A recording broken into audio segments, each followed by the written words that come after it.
मेरे वीडियो में आपका बहुत-बहुत स्वागत है। आज की कथा में ब्रज के खेतों में सुनहरी धूप खिली थी। कुंभन दास जी, जिनका रोम-रोम श्रीनाथ जी के प्रेम में रचा बसा था, अपने खेत में खड़े थे। उनका मन फसल काटने में नहीं, बल्कि उस लाला बालकृष्ण में अटका था, जो उनके हर श्वास में बसते थे। अचानक एक मधुर स्वर गूंजा, "कुंभन, मुझे भूख लगी है, पर आज मुझे मंदिर के राजसी 56 भोग नहीं चाहिए। मुझे तुम्हारे घर का वो सादा स्वाद चाहिए।" कुंभन दास जी मुस्कुराए।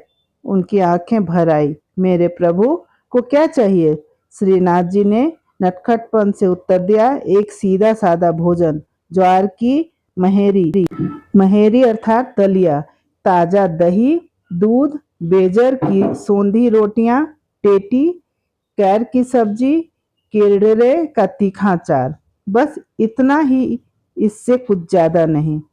सरल तैयारी कुंभन दास जी भतीजी कलेवा लेकर खेत पर पहुंची। अपने चाचा की आंखों में दिव्य चमक देखकर वह समझ गई कि आज कोई अलौकिक लीला होने वाली है। "काका," उसने कहा, "मैं बेजर का आटा, टेटी की सब्जी और अचार तो लाई हूँ, पर दूध घर पर गर्म हो रहा है। बेटी, आज दही मत जमाना।" कुंभन दास जी ने उत्सुकता से कहा, "जल्दी से घर जा, पिसा हुआ ज्वार और दूध की गर्म हांडी ले आ। आज सखाओं ने मेरे ही खेत में उजानी या भोज रखी है।" चाचा के स्वभाव से परिचित भतीजी बिना कुछ पूछे घर की ओर दौड़ पड़ी। इधर कुंभन दास जी ने झोपड़ी के पीछे चूल्हा तैयार किया। हाथ पंखे से कोयले सुलगाए, आटे में नमक और जल मिलाकर उसे गूंथा और अपने हाथों से थपथपाकर रोटियां बनाने लगे।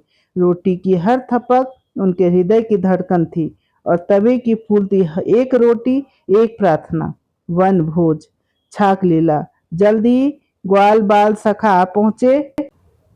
हर कोई अपने घर से भोजन की एक एक हांडी लाया था, लेकिन त्रिलोकी के नाथ श्रीनाथ जी ने सीधे कुंभन दास जी के घर से आई हांडी को अपने पास रख लिया।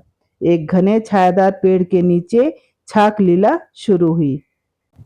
वहां खिलखिलाहट थी, वहां दिव्य खेल थे, और वहां एक दूसरे का जूठा खाने का निस्वार्थ प्रेम था।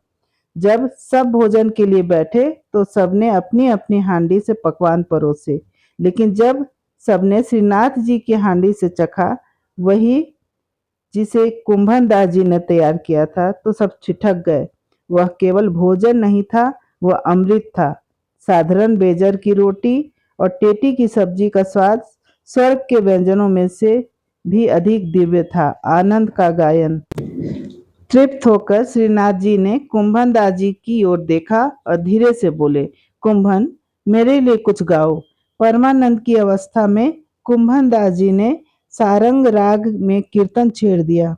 ब्रज में बड़ो मेवा यह टेटी, बेजर की रोटी के संग इसका स्वाद अनूठा है। उन्होंने गाया कि कैसे कैसे घर से अलग अलग स्वाद की छाक आई है, खट्टी मीठी नमकीन, और कैसे वे सब प्रभु के प्रेम में एक हो गई है। कीर्तन समाप्त हुआ तो उपवन में एक गहरा सन्नाटा छा गया। श्रीनाथ जी और सखा चुपचाप अपनी दिव्य लीलाओं में लौट आए, पर कुंभन दास जी वहीं पेड़ के नीचे समाधि में खोए रहे। वे संसार को भूल गए, वे अपने शरीर को भूल गए। अब वे न किसान थे न कवि, वे बस एक ऐसी आत्मा थे जो प्रभु की उपस्थिति की खुशबू में डूबी थी। सूरज ढल गया, तारे निकल गए, पर कुंभन दास जी निश्चल बैठे रहे, अपने हृदय के मंदिर में उस छाक लीला का आनंद लेते हुए। हरि का प्रेम ही ऐसा है। श्री कृष्ण कहते हैं, कोई हमारा बुरा करे ये उसका कर्म है, हम किसी का बुरा ना करें ये हमारा धर्म है। हरे कृष्ण। आपको ये कथा कैसी लगी? आप जरूर कमेंट करके बताएं, लाइक करें, और पसंद आई तो सब्सक्राइब भी कर लें। आपका बहुत बहुत धन्यवाद।